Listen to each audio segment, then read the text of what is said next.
గణానాం త్వా గణపతిగుం హవామహే కవిం కవీనాముపమస్రవస్తమం జ్యేష్ఠరాజం బ్రహ్మణాం బ్రహ్మణస్పత ఆనశృణ్వన్నోతిభిస్సీదసాదనం. ఓం శ్రీ మహాగణాధిపతయే నమః. ఓం శ్రీ గురుభ్యో నమః. ఓం ప్రణో దేవీ సరస్వతి వాజేభిర్వాజినీవతి ధీనామవిత్రియవతు. ఓం మహాదేవ్యై చ విద్మహే విష్ణుపత్న్యై చ ధీమహి తన్నో లక్ష్మీ ప్రచోదయాత్. ఓం కాత్యాయనాయ విద్మహే కన్యాకుమారి ధీమహి తన్నో దుర్గి ప్రచోదయాత్. ఓం శాంతి శాంతి శాంతి. భౌగోళికంగా ఉన్న మన భారతీయ సోదరి సోదరుమణులకు కుటుంబాలకు శ్రీ మన్మథనామ సంవత్సర శుభాకాంక్షలు. అన్ని దేశాల్లో ఉన్న భారతీయులందరూ కూడా క్షేమంగా ఉండాలని, శుభంకరంగా ఉండాలని, యోగపరంగా జీవించాలని సంవత్సర పురుషుడైన కాలపురుషుడిని ప్రార్థన చేస్తున్నాం. కాలం అనేది విచిత్రమైనది, దుస్తరమైనది. కనుకనే భాగవతంలో మనకి ఒక చక్కని వాక్యం ఉన్నది. కాలము దుస్తరమెట్టి వారికి, ఎలాంటి వారికైనా సరే కాలం అనేది దాటరానిది, దాటలేనిది అని. కాలగర్భంలోనే అంతా కలిసిపోతూ ఉంటుంది. యుగాలు లెక్కలు, సంవత్సరాల లెక్కలు, మన మాసాలు, అన్ని లెక్కలు కూడా కాలంతోనే మనకి ముడిపడి ఉన్నాయి. కాలంతోనే మన జీవితం కూడా ముడిపడి ఉంటుంది. మనకి ఈ విషయం బాగా గుర్తుందనుకోండి, కాలం విషయంలో మనం కాస్త మెలకువ కలిగి ఉంటాము, ఎరుక కలిగి ఉంటాము. ఎవరైతే కాలపురుషుని ఆరాధిస్తారో, ఎవరైతే కాలాన్ని గౌరవిస్తారో, ఎవరైతే కాలాన్ని సద్వినియోగం చేస్తారో వాళ్ళు ధన్యులు. మా పరమగురుల వాక్యం ఉంటుంది, కాలాన్ని వృధా చేయకండి అని. మనకి కోపం వస్తే మనం అందరిస్తున్నాం, కాలం కాల్చేస్తున్నారని చెప్పి. కాలమే మనల్ని కాల్చేస్తుంటుంది. మన ఆయుష్ కూడా కాలంతోనే ముడిపడి ఉన్నది. ఆయుష్ ఏంటి? మనకి పుట్టిన తేదీ నుంచి మృత్యు తేదీ వరకు కూడా, డేట్ ఆఫ్ బర్త్ నుంచి డేట్ ఆఫ్ డెత్ వరకు కూడా మనకి అన్నిటికీ కాలమే మనకి కొలమానమై ఉందన్నమాట. అంటే కాలంతో మనం కొలుస్తుంటారన్నమాట. మన వయస్సు, మన ఉద్యోగం, మన వయో పరిమితి, రిటైర్మెంటు, బ్యాంక్ డిపాజిట్స్, ఇవన్నీ కూడా మనం గమనిస్తే కాలం అనే ఒక చక్కని సృష్టి రహస్యంతో ముడిపడి ఉంటాయి. అంటే మనకి యుగాల లెక్కలు కూడా కాలంతో మనకి తెలుస్తుంటాయి. మనకి కలియుగంలో ఉన్నాం మనం, ప్రథమోపాధి అంటాం కదా, వైవస్వత మనంతరే అంటాం, కలియుగే అంటాం. అంటే యుగాలు, కాలం మన జీవితంలో కూడా కాలంతోనే ముడిపడి ఉంది. కాబట్టి మనం కాలాన్ని ఎక్కువ, మనం కాలం పట్ల మనం జాగరూకతై ఉందుముగాక, జాగరూకత కలిగి ఉందుముగాక. మన మహాత్ముల యొక్క జీవితంలో, పెద్దల జీవితంలో కాలం వాళ్ళు మన్నించే తీరు మనకు ఆదర్శనీయంగా ఉంటుంది. సమయ పాలన అంటాం మనం. సమయాన్ని పాలించడం, సమయాన్ని మనం పాటిస్తూ ఉంటే సమయం మనల్ని పాలిస్తూ ఉంటుంది. కాలం రూపంలో భగవంతుడు మనల్ని పరిపాలిస్తున్నాడు, మనకు గుర్తుండాలి. మనం చూడండి, శాసన నియోజకవర్గ ఎన్నికలు కానీ, లోకసభ ఎన్నికలు కానీ, దానికి కూడా మనకి కాల పరిమితి ఉంటుంది. 5 సంవత్సరాల ఒకసారి మనం నిర్వహిస్తుంటాం. ఎందుమని చెప్పుకున్నాం అంటే, కాలం పట్ల మనకి ఎంత శ్రద్ధ పెరిగితే, అవగాహన పెరిగితే అంత బాగుంటాం మనం. ఎల్లవేళలో ఒకలా మనకు ఉండదు, మనందరూ తెలుసు కదా. అన్ని సమయాలు సానుకూలంగా ఉండవు, అనుకూలంగా ఉంటాయి, ప్రతికూలంగా ఉంటాయి. అదేంటి, కాలం యొక్క తీరుతెన్నులుగా మనం గుర్తుండాలి. కష్టసుఖాలు కలుగుతుంటాయి, లాభ నష్టాలు వస్తూ ఉంటాయి, సుఖదుఖాలు వస్తూ ఉంటాయి. ఈ కాలం యొక్క లీలగా మనం గుర్తుండాలి. కాలపురుషుని యొక్క లీలగా గుర్తుండనుకోండి, మనం ఎక్కువ కలత చెందాము, బాధపడము, వ్యధ చెందాము. కాలగమనం యొక్క రహస్యం మనకు తెలిస్తే, గమనిక మనకి లభిస్తే, ఆ రహస్యం తెలిస్తే మనం ఎక్కువగా కంగారు పడడం, కలత చెందడం అనేది మనం చేయం. భగవంతుడు కాలస్వరూపుడుగా మనకు గుర్తుండడం కూడా యోగమే. కనుక మనకి ప్రతి సంవత్సరం కూడా మన భారతీయ సంప్రదాయంలో ఉగాది రోజున మనకి పంచాంగ శ్రవణం పెట్టే కార్యక్రమం మనకి యుగయుగాల నుంచి వస్తుంది. కృతయుగం, త్రేతాయుగం, ద్వాపరయుగం, కలియుగం. ప్రస్తుతం ఉన్నది కలియుగం. కలియుగంలో ప్రథమ పాదంలో ఉన్నాం, అది మనకు గుర్తుండాలి. కలియుగం అంతరించిపోతుంది. ఆ లెక్కలు, మన లెక్కలు, కాకి లెక్కలు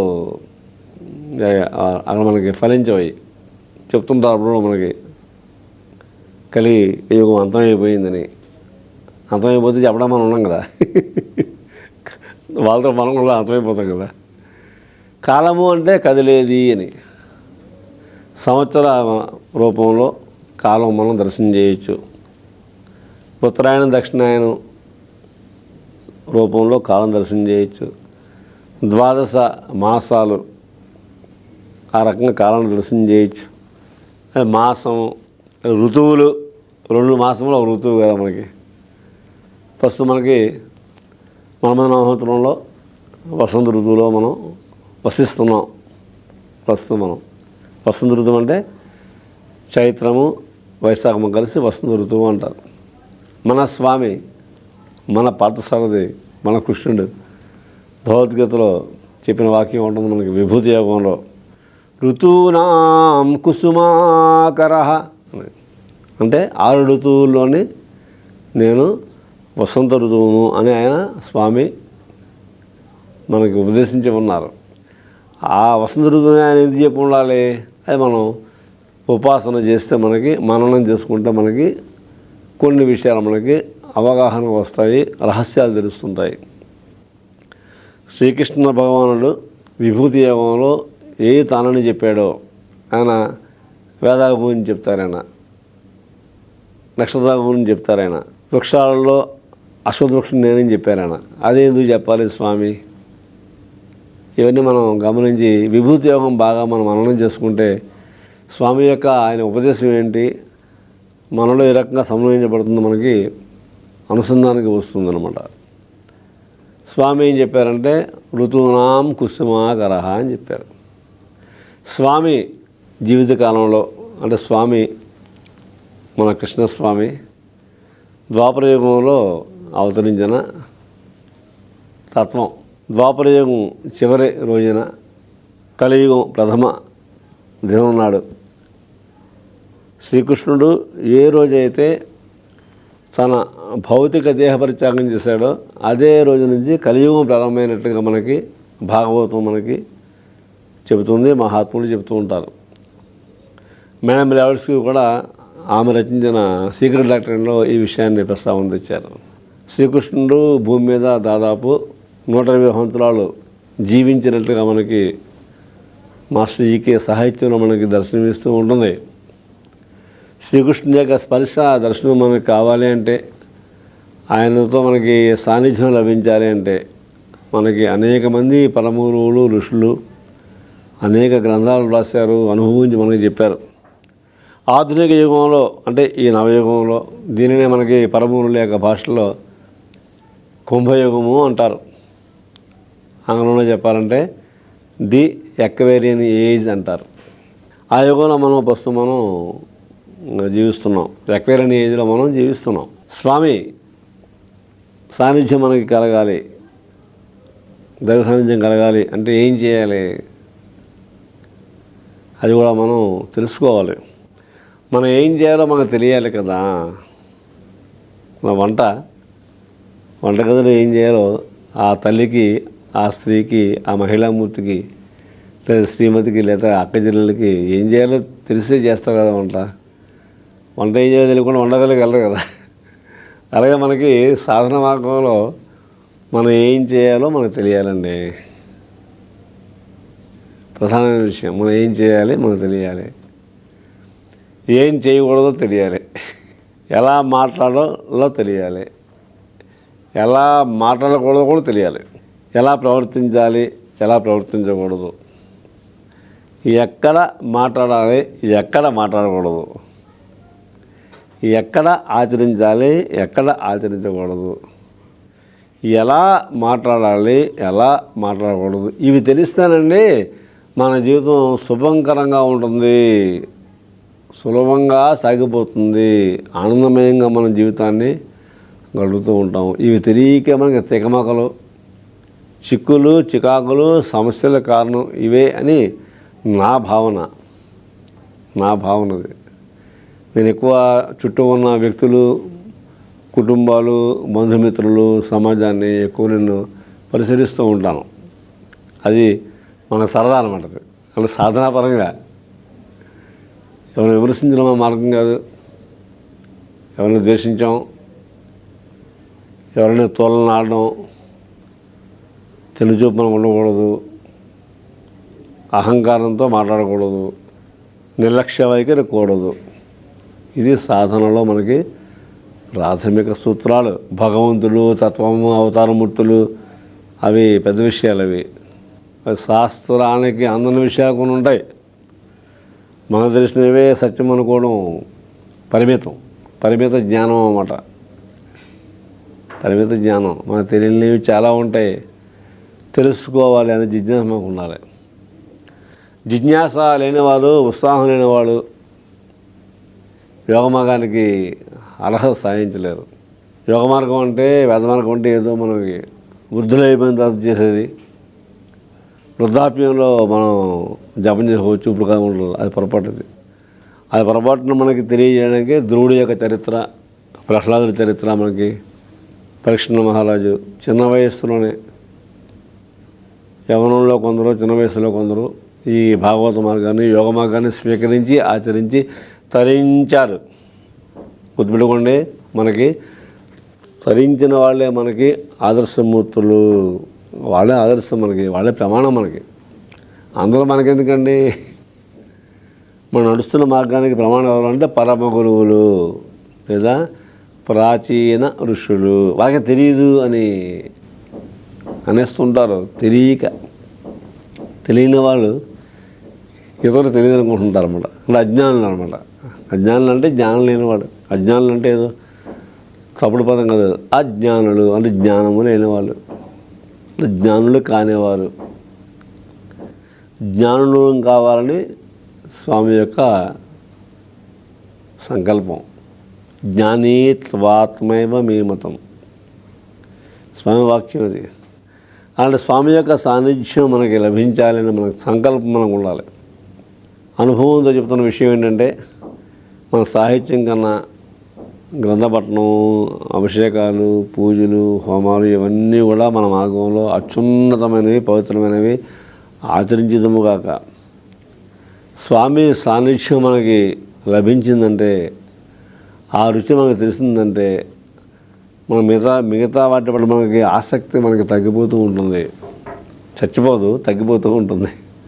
మన మార్గంలో చంపేయడం ఉండదు, కోరికల్ని, ఆశల్ని, ఆశయాల్ని నింపేయడం ఉండదు. చంపడం, నింపడం కాదు, నెమ్మదిగా మనం తగ్గించుకుంటూ ఉంటాం అన్నమాట. తగ్గి ఉండాలి, తగ్గించుకుంటూ ఉండాలి. సాధనలో ప్రధాన విషయాలండి ఇవి. మనం జీవితంలో కాస్త తగ్గి ఉండాలి.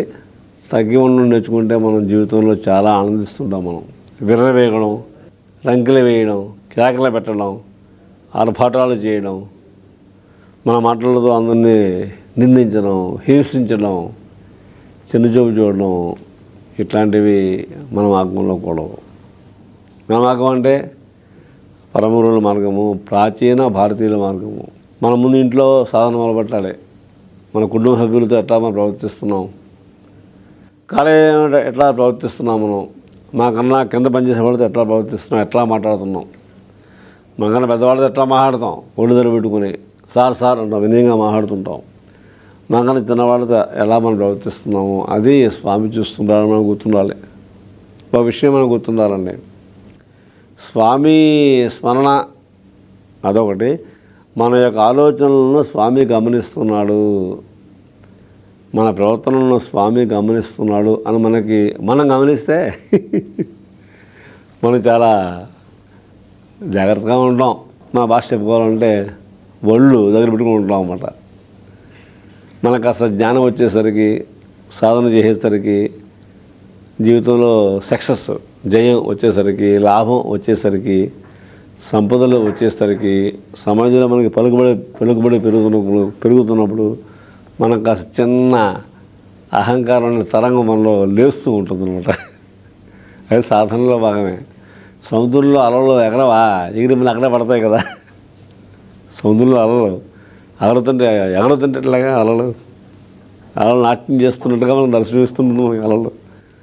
సముద్రంలో అలలు ఎలా వస్తున్నాయో మనం గమనిస్తే జీవితంలో మనకు కూడా ఎన్నో కష్టసుఖాలు వస్తుంటాయి, లాభ నష్టాలు వస్తుంటాయి, మళ్ళీ అవి కరిగిపోతుంటాయి అని మనకి గుర్తుండాలి. ప్రకృతిని చూసి మనం ఎన్నో నేర్చుకుంటూ ఉండాలి. మనం ప్రకృతి, సమాజము, పంచభూతాలు మనం గమనిస్తూ ఉంటే మనకి ఎన్నో మనం ఏం చేయాలో మనకు తెలుస్తూ ఉంటుంది. మనం ఏం చేయాలో మనకు తెలియాలి. అది కర్తవ్యం దైవమాహ్నికం. మనం ఏం చేయాలో మాత్రమే అది చేయడమే మన మార్గం. చేయకూడనివి, చేయరానివి మనం ఆ జోలికి పోకూడదండి. ఆ జోలికి మనం పోయామంటే ఇరుక్కుపోతాము. ఇందులో నిస్సందేహంగా చెప్తున్నాం అన్నమాట. మనది కాని పనులు చేయకూడదు, మనం కాని పనులు చేయకూడదు అని ఎక్కువ చెప్తుంటాను. మనవి కాని పనులు చేయకూడదు, మనం కాని పనులు చేయకూడదని. కాని పనులు అంటే అవన పనులే కాదు, చెడ్డ పనులు. కాని పనులు అంటే చెడ్డ పనులు, దుష్ట కార్యాలన్నమాట. మనం ఆ జోలికి వెళ్ళకూడదు.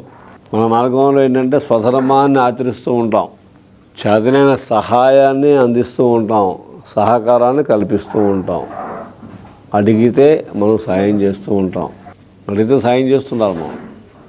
ఎందుకంటే మన బాధ్యత ఉన్నది.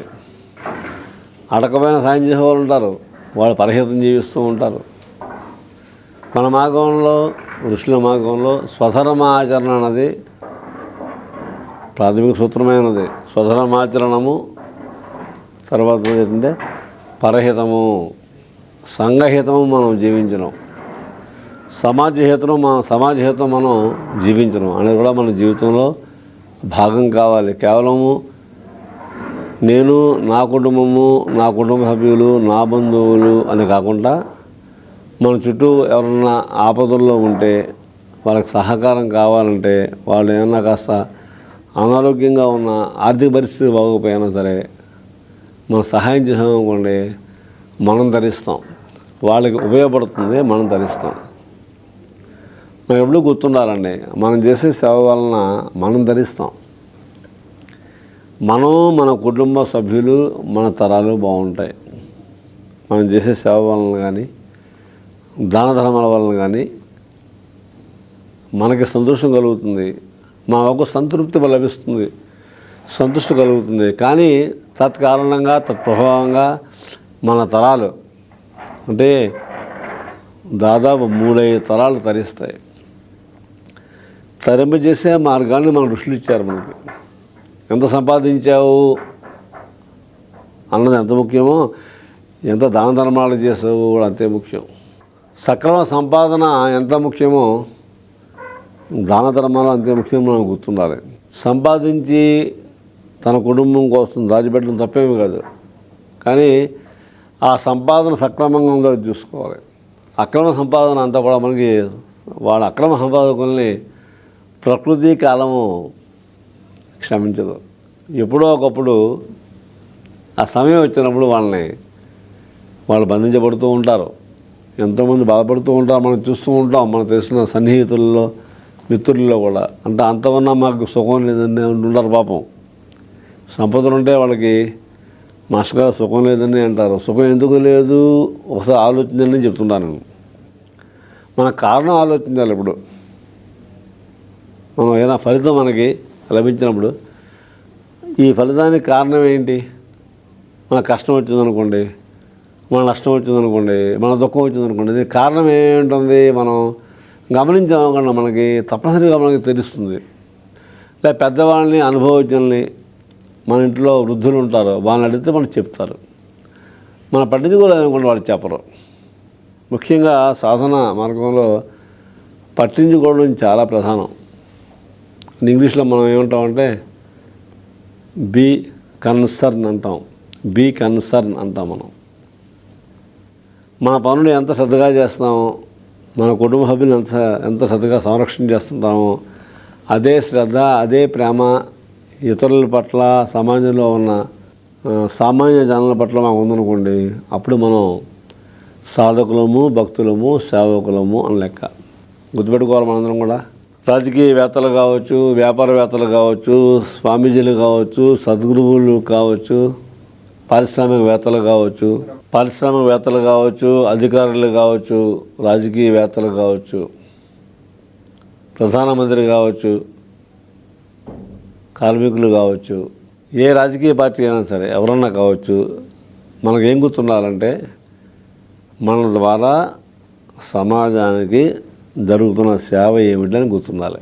సేవే సాధనగా మలుచుకుంటే వాళ్ళని సమాజం ఆదరిస్తుంది, ఆదర్శంగా తీసుకుంటుంది, అభిమానిస్తుంది, వాళ్ళని ఆరాధిస్తుంది. గాంధీ మహాత్ముని ఎందుకు మనం ఆదర్శంగా తీసుకున్నాం? మరి గాంధీ మహాత్మ విగ్రహాన్ని మనకి బ్రిటిష్ దేశంలో పెట్టారు కదా. ఎంత గొప్ప విషయం అది. మన భారతీయులు అందరూ ప్రతి ఒక్కరూ కూడా గర్వించాలి. భారతదేశంలో జన్మించిన ఒక గాంధీ మహాత్ముని యొక్క ఒక విగ్రహాన్ని సంపూర్ణమైన ప్రేమతో, భక్తితో మనకి ఇటీవల కాలంలో ఏర్పాటు చేస్తారు కదా. మనం చెప్పామా? ఆయన ఆంగ్లేయుల మీద ఎదిరించినవాడు, వాళ్ళకి దడ పుట్టించినవాడు.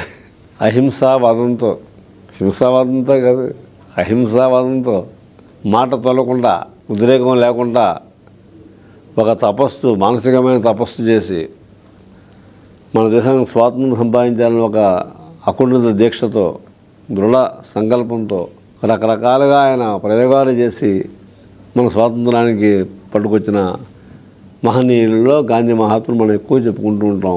గాంధీనే మహాత్ములు ఎందుకన్నారు? ఇతరుల చెడ్డవాళ్ళని కాదు, ఈయన చేసిన ధర్మాచరణ అంత గొప్పది. స్వధర్మాన్ని ఆచరించాడు. దేశం కోసం తన స్వార్థాన్ని త్యాగం చేసిన మహాత్ముడు గాంధీ మహాత్ముడు. మన భారతదేశం కోసం, స్వాతంత్రం కోసం, మన కోసం తన యొక్క వృత్తిని వాటిని పక్కన పెట్టి మన దేశాన్ని రక్షించాలి అని ఒక సత్సంకల్పంతో తన జీవితాన్ని సమర్పణ చేసుకున్న మహాత్ముడు. కాబట్టే మహాత్మా గాంధీ అంటారు ఆయన. మనం అన్నాం సరే, ప్రపంచం అంతా గుర్తిస్తుంది. ఎంతోమందికి ఆదర్శనీయుడయ్యాడు ఆయన. ఎంత సాధన చేసుకుంటాడైనా, ఇది నియమాలు పాటించాడైనా, ఉపాసనలు చేశాడు, ఉపవాసాలు చేశాడు, సత్యాగ్రహాలు చేశాడు కదా. నిర్భయంగా జీవించిన మహాత్ముడైన మహాత్మా గాంధీ నిర్భయత్వానికి సంకేతం, నిర్భయత్వానికి, నిరాడంబరత్వానికి సంకేతం. ఎంత నిరాడంబర జీవనం గడిపాడైనా మనం చూసాం. వస్త్రధారణ కూడా మనం చూసాం కదా. మనం చూడకపోయినా మన పెద్దలు చూశారు, మన తల్లిదండ్రులు చూశారు, మన తాతలు చూశారు, చరిత్ర ఉన్నది కదా. అంత నిరాడంబరంగా జీవించిన వాళ్ళు ఎవరన్నా మన భారతదేశంలో ఉన్నారా? ఇప్పుడు ఉదాహరణకు ఎవరన్నా ఉంటే మనందరం కూడా ప్రత్యేకించి నేను వెళ్ళి వాళ్ళకి పాద నమస్కారం చేస్తాను. అంటే ఆ స్థాయిలో ఉండి జాతీయ నాయకుడే ఉండి కూడా చాలా నిరాడంబరంగా జీవించి ఆదర్శనీయమయ్యారు. వాళ్ళు మనకు ఆదర్శం. మనకు గొప్పవాళ్ళ కన్నా మంచి వాళ్ళు మనకు ఆదర్శంగా ఉండాలండి. సజ్జనులు మనకు ఆదర్శంగా ఉండాలి. సత్పురుషులు ఆదర్శంగా ఉండాలి. సత్యవ్రతం చేసేవాళ్ళందరూ మనకు ఆదర్శమూర్తులుగా మనం ఉంటాం, మన భావన చేస్తూ ఉంటాం. ఇక్కడ మనకేంటంటే గాంధీ మహాత్ముడు జీవితానికి ఆధారం ఏంటి మనం తెలుసుకోవాలి. చిన్నప్పుడు ఆయన ఓ నాటకం చూశాడు, సత్యహరిశ్చంద్ర నాటకం చూశాడు ఆయన, అంతే. ఆ నాటకం చూసి స్పందించి తన జీవితాన్ని ఆ పరంగా సత్యపరంగా జీవించాలి అనే ఒక నియమాన్ని ఆజన్మ దీక్షగా పాటించిన మహనీయుడు మహాత్మా గాంధీ. ఆజన్మ దీక్షగా మనకు గుర్తుండాలి.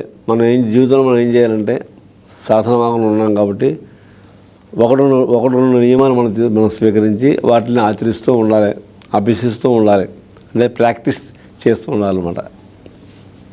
ఒకటి రెండు మనం ఎక్కువ పెట్టుకుంటాం, ఏమీ చేయకుండా మానేస్తుంటాం. తక్కువ పెట్టుకొని మనం ఎక్కువగా ఆచరిస్తుండాలి. ఎక్కువ పెట్టుకొని తక్కువగా ఆచరించకూడదు. మన జీవితంలో ఏంటంటే ఒకటి రెండు నియమాలు తీసుకోవాలి మనం. ఈరోజు నుంచి తక్కువ మాట్లాడతాను, వాంగ్ నియమం పాటిస్తాను, అంతే. ఆ రకంగా మనం అభ్యాసం చేసామనుకోండి, అందులో మనకి పట్టు వస్తుంది. మనకి ఈరోజు నుంచినే ఇతరుల పరోక్షంలో నేను మాట్లాడను, వాళ్ళని నిందించను, వాళ్ళని నేను ఆక్షేపించను, విమర్శించను అని నియమం పెట్టుకున్నాం అనుకోండి, మనం చాలా ఆనందంగా ఉంటాం. మన నియమాలు మనల్ని నడిపిస్తూ ఉంటాయి, రక్షిస్తుంటాయి. మహాత్ముల జీవితంలో వాళ్ళకి విజయానికి కారణం ఏంటంటే, సిద్ధి కారణం నియమాలు, నిబంధనలు, సూత్రాలే కారణం. ఏ మహాత్ముడి జీవితంలో అంతే, పరమ గురువైనా అంతే. వాళ్ళు కొన్ని నియమాలని స్వీకరించి ధర్మబద్ధంగా జీవిస్తూ ఉంటారు, క్రమబద్ధంగా జీవిస్తూ ఉంటారు. సో మనకేంటంటే స్వామి సాన్నిధ్యం లభించడానికి మనం ఏం చేయాలంటే స్వామి యొక్క నామాన్ని, దేవతా నామాన్ని మనం స్వీకరించి ఆ నామాన్ని మనం అభ్యాసం చేసామనుకోండి, స్వామి సాన్నిధ్యం లభిస్తుంది, దేవతా సాన్నిధ్యం లభిస్తుంది. అనుభవంతో చెప్పుకుంటున్నాం. మనం ఏదో ప్రసంగం అనుకోబోకండి, అది వాచికంగా అన్నది మన మార్గంలో హృదయపరంగా జీవించాలి. హృదయంతో మాట్లాడడం అన్నది మా గురుదేవులు మాస్టర్ జీకే గారు చిన్నప్పుడు మాకు నేర్పిన పాఠం.